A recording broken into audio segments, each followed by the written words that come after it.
Driver കാണിക്കുന്ന സിഗ്നലുകളിലേക്ക് മേയർക്ക് നോക്കേണ്ട കാര്യവുമില്ല. അതിന് സിഗ്നലൊക്കെ പഠിപ്പിച്ചിട്ടുണ്ട് ട്രാഫിക് പോലീസ്. ആ സിഗ്നലുകൾ കാണിക്കാം.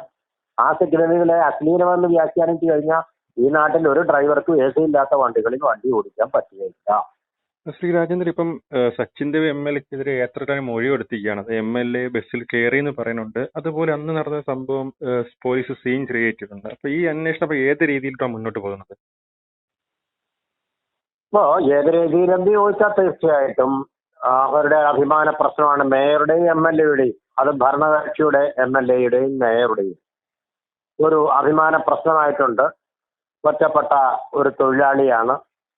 ആ ബസ് ഓടിക്കുന്ന തൊഴിലാളി എന്ന് പറഞ്ഞാൽ നിസ്സാരനായ ഒരു കാഷ്വൽ ജീവനക്കാരനാണ്. ശമ്പളം പോലും ഉറപ്പില്ലാത്ത ഒരു തൊഴിലാളി വർഗത്തിന്റെ പ്രതിനിധി. അദ്ദേഹത്തെ ഉപദ്രവിക്കാനാണെങ്കിൽ ഉപദ്രവിക്കാനും ഒറ്റപ്പെടുത്താനും അറസ്റ്റ് ചെയ്യാനും ഒന്നും ഒരു പ്രയാസവും ഇല്ല. പിന്നെ കേരളത്തിലെ ജനങ്ങളും മാധ്യമങ്ങളും ഒക്കെ ഇത് ഏറ്റെടുത്തത് മാത്രമാണ് ഒരു തടസ്സം. അങ്ങനെ വരുമ്പോ മേയർ പറഞ്ഞത് ശരിയാണെന്ന് സ്ഥാപിക്കാനായിട്ട് പോലീസ് നാടകമൊക്കെ കളിക്കുന്നുണ്ട്. പോലീസ് പട്ടത്ത് നിന്ന് പാളയം വരെ ഈ CBI ഡയറി കുറിപ്പുകളിലെ പോലെ ഒരു ഡമ്മി പരീക്ഷണം പോലെ കാറ് ബസിന്റെ പുറകിൽ വെച്ചിട്ട് അവർ കണ്ടുപിടിക്കുന്നുണ്ട്. ബസിന്റെ പിൻസീറ്റിൽ ഇരുന്ന് കഴിഞ്ഞാൽ ഡ്രൈവർ കാണിക്കുന്ന ആംഗ്യങ്ങളൊക്കെ കാണാവുന്ന. അതുകൊണ്ട് എന്താ, ഡ്രൈവർക്ക് കേരളത്തിലെ KSRTC നോൺ AC ബസ്സുകളിലെ ഡ്രൈവർമാർക്ക് കൈയെടുത്ത് ആംഗ്യം കാണിച്ചല്ലേ യാത്ര ചെയ്യേണ്ടത്? പുറകിൽ വരുന്ന ബസ്സുകൾക്കും മുമ്പിൽ വരുന്ന ബസ്സുകൾക്കും സൈഡിൽ കൂടി പോകുന്ന ബസ്സുകൾക്കും ഓവർടേക്ക് ചെയ്യാൻ ശ്രമിക്കുന്ന ബസ്സുകൾക്കും വാഹനങ്ങൾക്കും സിഗ്നൽ കൊടുത്തെങ്കിലേ പറ്റൂ. അതിന് സിഗ്നലൊക്കെ പഠിപ്പിച്ചിട്ടുണ്ട് ട്രാഫിക് പോലീസ്. ആ സിഗ്നലുകൾ കാണിക്കാം. ആ സിഗ്നലുകളെ അശ്ലീലമെന്ന് വ്യാഖ്യാനിച്ചു കഴിഞ്ഞാൽ ഈ നാട്ടിൽ ഒരു ഡ്രൈവർക്കും AC ഇല്ലാത്ത വണ്ടികളിൽ വണ്ടി ഓടിക്കാൻ പറ്റുകയില്ല. അപ്പൊ അതൊന്നും പറഞ്ഞിട്ട് യാതൊരു വിധമായ കാര്യവുമില്ല. ഡ്രൈവർ കാണിക്കുന്ന സിഗ്നലുകളിലേക്ക് മേയർക്ക് നോക്കേണ്ട കാര്യവുമില്ല. കാരണം പിറകിൽ വരുന്ന വണ്ടിയാണ്. മുമ്പിൽ വരുമ്പോൾ ഇവർക്ക് മുഖത്തേക്ക് നോക്കിക്കൊണ്ട് കാണിച്ച സിഗ്നലുകളല്ല ഇത്. മറ്റു വാഹനങ്ങൾക്കുള്ള സിഗ്നലുകളായിരിക്കാം. മേയർ ഒരു പക്ഷേ അത് തെറ്റിദ്ധരിച്ചതായിരിക്കാം, തന്നോടുള്ള വിരോധം കൊണ്ടാണെന്ന്. അങ്ങനെയൊക്കെ സംഭവിക്കാം. കാരണം എന്ത് സിഗ്നലാണ് കാണിച്ചത് എന്നോ ഈ ട്രാഫിക് വകുപ്പിന്റെ നമ്മൾ സിഗ്നലുകൾ പഠിപ്പിക്കാനുള്ളൊരു പാഠഭാഗമുണ്ട്. അതിൽ വരച്ചിട്ടില്ലാത്ത ഏതെങ്കിലും സിഗ്നലുകളാണെങ്കിൽ അത് കുറ്റകരമെന്ന് പറയാം. അങ്ങനെയുള്ള കുറ്റകരമായിട്ടുള്ളതാണെന്ന് സ്ഥാപിക്കുന്ന യാതൊരു ക്യാമറ ദൃശ്യങ്ങളോ വീഡിയോ ദൃശ്യങ്ങളോ നമുക്ക് ലഭ്യമല്ല. അതുകൊണ്ട് ഇത് കാണാമെന്ന് വലിയൊരു മഹത്തായ കണ്ടുപിടുത്തം കാണിച്ചുകൊണ്ട് പോലീസിന് അഭിമാനിക്കേണ്ട കാര്യമില്ല. എല്ലാവർക്കും അറിയാം. ഏത് ഡ്രൈവറോ ചോദിച്ചാലും അറിയാം. പിൻസീറ്റിൽ ഇരിക്കുന്ന ആൾക്ക് മുമ്പ് സീറ്റിൽ പോകുന്ന ബസ്സിൽ ഇരിക്കുന്ന ഡ്രൈവർ കാണിക്കുന്ന കാണാൻ പറ്റും എന്നുള്ളത്. അതിനകത്ത് ലൈറ്റ് ഉണ്ടെങ്കിൽ കാണാം, ലൈറ്റ് ഇല്ലെങ്കിൽ അതും കാണാൻ പറ്റില്ല.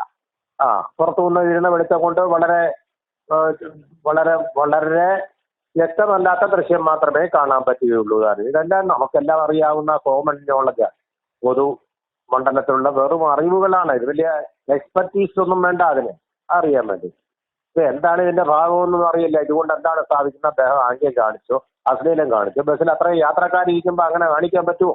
കണ്ടക്ടർ അവിടെ ഇല്ലേ? കണ്ടക്ടർക്ക് റിപ്പോർട്ട് ചെയ്യാമല്ലോ. കണ്ടക്ടർ ഇതുവരെ അത് പറഞ്ഞിട്ടില്ല. എന്തൊക്കെ കളികളാണ് ഈ കാണിക്കുന്നത്? പാവപ്പെട്ട ഒരു ഡ്രൈവറെ മേയറും MLA-യും കൂടി മേരിക്കിയതിന്റെയും ഒതുക്കിയതിന്റെയും പീഡിപ്പിച്ചതിന്റെയും ഒരു കഥയാണ് ഇത്. അങ്ങനെ അല്ലാതെ വേറെ നറേറ്റീവ് സൃഷ്ടിക്കാനുള്ള ഒരു പരിപാടിയാണ് ഇവിടെ നടക്കുന്നത്. ഡ്രൈവർ ഒരു ഭീകരനാണ് എന്ന് വരുത്താനുള്ള ഒരു ശ്രമങ്ങളാണ് നടക്കുന്നത്. ഇപ്പൊ നേരത്തെ പറഞ്ഞ സച്ചിൻ ദേവ് MLA അതിനകത്തൊന്നും കാര്യമില്ല, സത്യ ഹരിചന്ദ്രനാണെന്നൊക്കെ ആയിരുന്നു. സാക്ഷി മൊഴി വന്നിട്ടുണ്ട്. യാത്രക്കാരുടെ തന്നെ വിശ്വസനീയമായ മൊഴി വന്നിട്ട് അദ്ദേഹം ബസ്സിനകത്ത് കടന്നു കയറിയെന്ന്. ബസ്സിനകത്ത് എന്തിനു കടന്നു കയറുന്നു? അദ്ദേഹം കാറിൽ വന്ന ആള് ബസ്സിനകത്ത് എന്തിനു യാത്ര ചെയ്യാനാണെങ്കിൽ ടിക്കറ്റ് എടുക്കണം. MLA-ക്ക് ടിക്കറ്റ് വേണ്ടെന്ന് പറയാം. പക്ഷെ ആ ബസ് പിടിച്ചു നിർത്തിയത് എന്തിന്? യാത്രക്കാരെ ഇറക്കി വിട്ടത് എന്തിന്? എന്ത് തോന്നിയാസാണ് കാണിച്ചത്? യാത്രക്കാരുടെ സഞ്ചാര സ്വാതന്ത്ര്യമില്ലേ? ബസ്സിൽ സഞ്ചരിക്കണമെന്ന് പിടിച്ചിറക്കി വിടാം. ഗുണ്ടായുസം, കമ്മനം ഫൈസലിനെ പോലെ ഗുണ്ടായുസമാണ് കാണിച്ചത്. അതിനാണെങ്കിൽ എന്തും കാണിക്കാവുന്നതാണോ ഭരണകക്ഷി MLA-മാർക്ക്? ഭരണകക്ഷി മേയർക്കും എന്തും കാണിക്കാവുന്നതാണോ? അവരുടെ അഭിമാന പ്രശ്നമായിട്ട്, കുടുംബത്തിന്റെ അഭിമാന പ്രശ്നമായിട്ട് അവരെടുത്തുകൊണ്ട് ഒരു ഡ്രൈവറെ ഇങ്ങനെയിട്ട് ഉപദ്രവിക്കുക, അയാളുടെ ജോലിയിൽ പോയി ശമ്പളവും ഇല്ല, പിന്നെ ഇട്ട് ഉപദ്രവിക്കുക. ഇതിനൊക്കെയാണോ സമയം? കാരണം അവിടെ കുഴികളുണ്ടല്ല, കുഴികൾ നികത്തട്ടെ. യാത്രക്കാർ കുഴി വേണി ചാവാതിരിക്കാനുള്ള പരിപാടികളല്ലേ അവർ ശ്രമിക്കേണ്ടത്. അവരുടെ സമയം എനർജിയല്ല ഇതിനു വേണ്ടി വിനിയോഗിക്കുക. കേരള പോലീസിനെ ഇതിനു വേണ്ടി വിനിയോഗം ചെയ്യുക. വളരെ ക്ലിയർ ആയിട്ടൊരു കേസാണ്. ബസ് അവിടെ തടഞ്ഞു നിർത്തി യാത്രക്കാരെ ഇറക്കി വിട്ടു. ഇതാണ് കേസ്. അല്ല മറ്റേതിന് പിന്നെ വീഡിയോ ദൃശ്യങ്ങളോ ക്യാമറ ദൃശ്യങ്ങളോ ഉണ്ടെങ്കിൽ അതെടുത്ത് അയാളെ പോലീസ് അയാളെ അറസ്റ്റ് ചെയ്ത് ജയിലിടട്ടെ. ഈ കപട നാടകങ്ങളൊക്കെ കളിച്ചുകൊണ്ടിരിക്കുന്നതിനുള്ള സമയമാണോ ഇത്? പെരുമഴ വരികയാണോ? നിങ്ങൾക്ക് ഒരുപാട് പേര് കുഴികളിൽ വേണ്ടി മരിക്കും മുമ്പ് അതിനു വേണ്ടിയിട്ടുള്ള പ്രതിരോധ നടപടികൾ സ്വീകരിക്കേണ്ട ഒരു പകരം ഇതുമ്മ നാടകം കഴിച്ചോട്ട് ഡ്രൈവറെ പ്രതിയാക്കി അയാളെ കുരുക്കി അയാളുടെ ജീവിതം നശിപ്പിച്ചു കളയാൻ വേണ്ടിയിട്ടുള്ള ശ്രമങ്ങൾ നടത്തുക. എന്താണ് ഇങ്ങനെയാണോ ഭരണം നടത്തേണ്ടത്? മനസ്സിലാവത്തില്ല ഇതൊന്നും. ഇത്രേ പറയാനുള്ളൂ.